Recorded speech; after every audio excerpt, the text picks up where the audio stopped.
આપણે આગળના ભાગમાં જોયું કે રૂપલીનું જીવન એના સાસરામાં કેવી રીતે ચાલુ થાય છે. રૂપલીનો પતિ રૂપલીને અવગણતો હોય છે. રૂપલી એને ગમતી હોતી નથી, પરંતુ રૂપલીને એના પ્રેમાળ સાસુનો સાથ મળે છે. ચીમન એના નોકરીના સ્થાને જતો રહે છે, પરંતુ ત્યાંથી એ રૂપલી સાથે વાત કરતો નથી કે રૂપલીને ત્યાં લઈ જતો નથી. આને લઈને રૂપલીના સાસુ સવિતાબેન ખીન થઈ જાય છે. 2 મહિના પછી રૂપલીના પતિ ચીમનનો ફોન આવે છે. ફોન રૂપલી ઉપાડે છે, પરંતુ તે એની સાથે વાત કરતો નથી. રૂપલી એના સાસુ સસરાને બોલાવે છે. ચીમનનો ફોન આવ્યો છે એ જાણીને સવિતાબેન એના પતિને રૂપલીને લઈ જવાનું ચીમનને કહેવાનું દબાણ કરે છે અને પોતે મનમાં એક નિર્ણય કરીને પતિ સાથે ફોન લેવા જાય છે. હવે આગળ ફોનનું રિસીવર હાથમાં લેવાનો અવાજ સાંભળી ચીમન સમજી ગયો કે રૂપલ સિવાય બીજું કોઈ છે, એટલે એને કહ્યું, હેલો. સામેથી ઘોઘરા અવાજમાં સંભળાયું, કેમ છે દીકરા? ચીમન સમજી ગયો સામે પિતાજી છે. પ્રણામ પિતાજી, એ બોલ્યો. ઘણા દિવસે દીકરાનો અવાજ સાંભળી બાપ થોડા ભાવુક થઈ ગયા. આજકાલ કેમ ઓછા ફોન કરે છે? બધું બરાબર તો છે ને? હા, મને શું વાંધો હોય, આ તો કામમાં થોડો વ્યસ્ત હતો એટલે, ચીમને પ્રત્યુત્તર આપ્યો. બાપ દીકરા વચ્ચે થોડી ઔપચારિક વાતો ચાલી. ફોન લંબાતો ગયો. બાજુમાં ઊભેલા સવિતાબેન અકળાયા. એને થયું કે જો આમ જ ચાલ્યું તો ચીમન ફોન મૂકી દેશે અને રૂપલની વાત નહીં થાય. એવું વિચારીને પતિને ટોક્યા, ફોન આમ જ પૂરો કરવો છે, મુદ્દાની વાત કરો ને. બાજુમાં ઊભેલી માનો અવાજ સાંભળીને ચીમન સાવધ થઈ ગયો. મનમાં થયું, માં આજે નક્કી કઈ બીજા મૂડમાં છે. પત્નીએ ટોક્યા પછી ચીમનના પિતાએ ચીમનને પૂછ્યું, ચીમન તે ભાડેથી મકાન ગોત્યું? વહુ બેટાને હવે એકલું લાગતું હશે, તારે પણ રોજ રોજ ક્યાં સુધી બહારનું ખાવાનું? રૂપલ બહાર ઓસરીમાં આ સંવાદ સાંભળતી હતી. સસરાના શબ્દો સાંભળી એ થોડી શરમાઈ ગઈ, પરંતુ સામેથી જે જવાબ મળ્યો એ સાંભળ્યો હોત તો શરીરમાં લાય બળત. બાપના શબ્દો સાંભળી ચીમન લાલચોળ થઈ ગયો. એણે પિતાને તડાયેલા અવાજમાં કહ્યું, તમને મારી ખાવાની ચિંતા છે કે રૂપલને અહીંયા મોકલવાની? તમે મને બળજબરીથી એની સાથે પરણાવ્યો છે. તમને ખબર તો છે કે એ ગમાર છે, અહીંયા શહેરમાં કેમ સચવાશે? સામેથી જવાબ ના મળતા એણે આગળ ચલાવ્યું, જ્યારે લગ્ન નક્કી થયા ત્યારે જ મેં તમને કીધેલું કે આને હું મનથી ક્યારેય સ્વીકારવાનો નથી, પછી આવી બળજબરી કેમ? દીકરાનો એવો જવાબ સાંભળી હરદસભાઈ સમસમી ગયા. જો ભાઈ લગ્ન પછી આવી દલીલો નહીં ચાલે. શહેરમાં રહેતા મોટા ભાગના ગામડેથી જ આવતા હોય છે. તારા વિચારોમાં કઈ ખોટ છે? અમારે સમાજમાં અને ગામમાં શું મોંગ બતાવવું? એમાં મને શું? હું કોઈ બંધનમાં માનતો નથી. મારે પણ મારી ઈચ્છાઓ હતી જેને તમે બાળી છે. ચીમન ઉગ્ર થતા સામે બોલ્યો. ચીમનના આ શબ્દો સાંભળી હરદસભાઈ વધુ સમસમી ગયા અને કહ્યું, હા ભાઈ, તું શહેરમાં જઈને મોટો થઈ ગયો, હવે ગામ અને આપણો સમાજ તને નાના લાગે છે. આ બંનેની જીભાજોડી જોઈને સવિતાબેનથી ના રહેવાયું. પતિને કહ્યું, લાવો મને હું વાત કરું. એમ કહેતા એણે ફોનનું રિસીવર પોતાના હાથમાં લીધું. જો બેટા તું ભલે શહેરમાં રહેતો અને ત્યાં તું સાહેબ હો, પણ ગામમાં તો આપણે આપણા સમાજના રીતરિવાજ પ્રમાણે વર્તવું પડે. સવિતાબેનનો અવાજ સાંભળતા ચીમન થોડો ઢીલો પડ્યો. કેમ છે બા? એ બોલ્યો.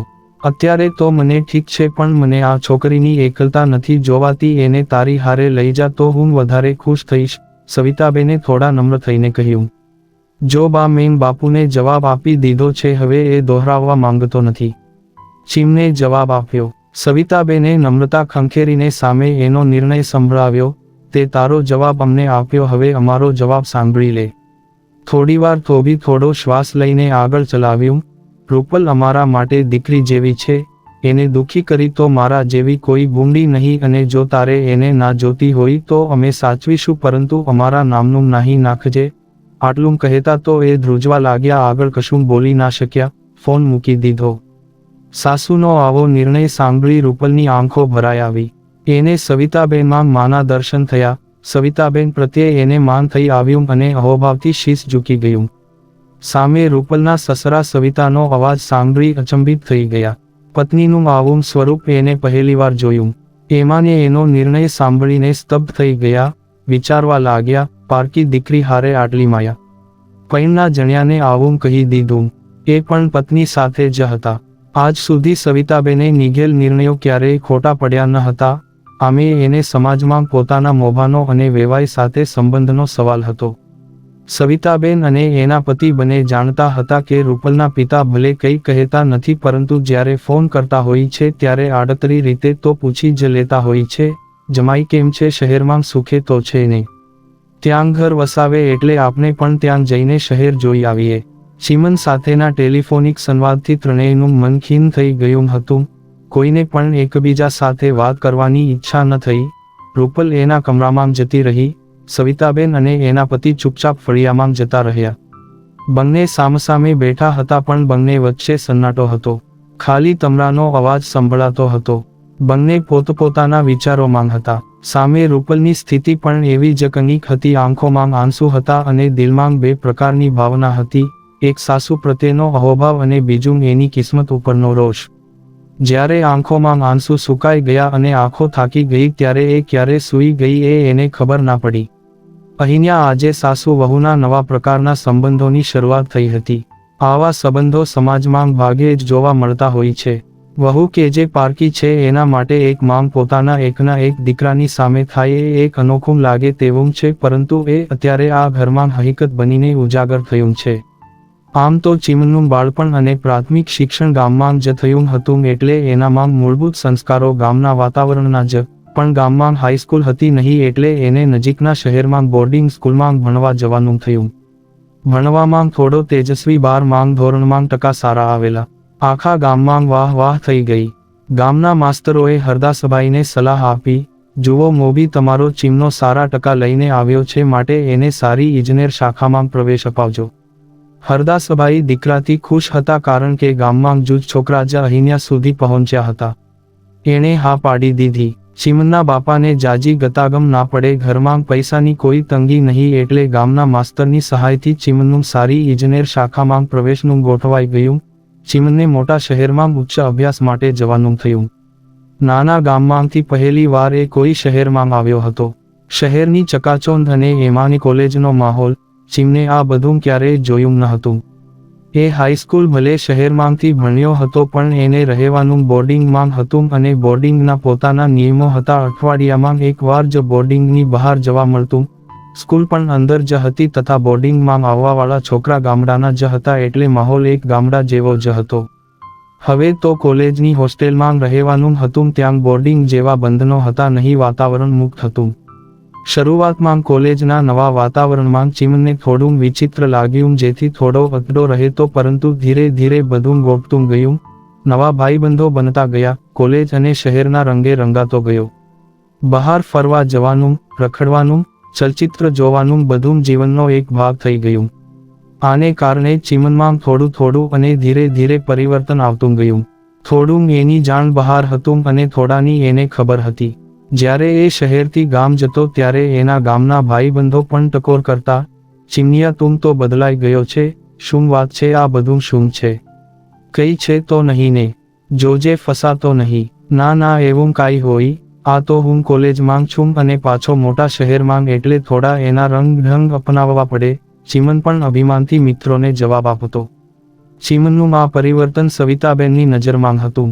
ચીમન ભણવામાં હોશિયાર તથા કદકાઠી અને દેખાવમાં પણ ઠીકઠાક હતો એટલે અમુક કોલેજ કન્યાઓની નજરમાં એ ખરો. ચીમન જુવાન હતો એટલે એને પણ મનમાં રંગીન સપનાઓ ભરેલ અરમાનો હતા. ચીમન ભલે કોલેજ કન્યાઓની નજરમાં હતો પરંતુ ચીમનની નજરમાં કોઈ વસેલું હતું. ચીમને એક સહપાઠી છોકરી ગમતી હતી. એનું નામ દેવયાની. છાનું એને જોઈ પણ લેતો હતો પરંતુ કશું વ્યક્ત કરી શકતો ન હતો કારણ કે ગામના સંસ્કારો નડતા હતા. આ બધું એના માટે પહેલીવાર હતું. ચીમન મનમાં રંગીન સ્વપ્ન જોતા વિચારતો, મારી પત્ની આ દેવયાની જેવી જ હોવી જોઈએ. દેવયાનીનો ઉછેર શહેરી વાતાવરણમાં થયો હતો. મધ્યમ વર્ગના કુટુંબમાંથી આવતી હતી. ઘરનું વાતાવરણ મુક્ત હતું એટલે દેવયાની થોડી વધારે છૂટતી ફરેલી અને મુક્ત વિચારો વાળી હતી. દેવયાનીને ઘરેથી પૂરી છૂટ મળેલી હતી. એ આધુનિકતાના રંગમાં રંગાયેલી હતી. જીન્સ, ટી શર્ટ, સ્કર્ટ અને બીજા આધુનિક લાગે એવા કપડાં પહેરીને કોલેજે આવતી. વાંગહવરનો હતો. સૌંદર્ય પ્રસાધનો ઠીકઠાક વાપરતી. શરીર પાતળું સોટી જેવું અને વાળ પણ જમાના કરતા આધુનિક રીતે બ્લન્ટ કટ રાખેલા હતા. એ આધુનિકતાની મૂર્તિ હતી. કોઈનું પણ ધ્યાન એના તરફ ખેંચાતું.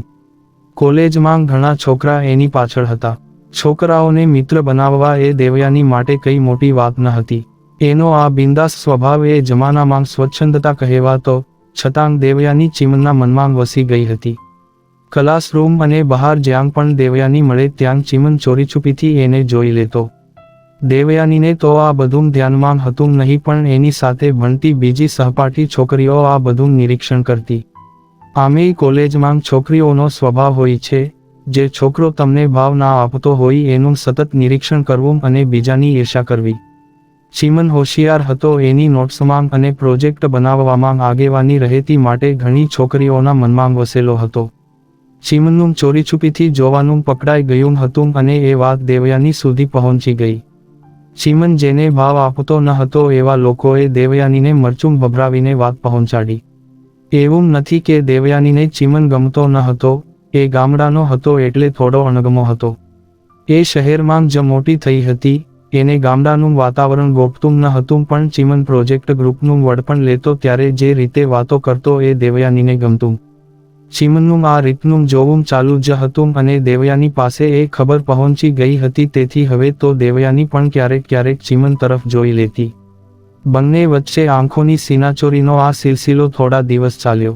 દેવયાની હંમેશા ટોળામાં જ રહેતી અને ચીમને આ પસંદ ન હતું. એ ક્યારેય એ ટોળામાં સામેલ થતો નહીં, પરંતુ એક દિવસ દેવયાનીનો ભેટો ચીમન સાથે થઈ ગયો. ચીમન એકલો જ હતો જ્યારે દેવયાની એની બે સહેલીઓ સાથે હતી.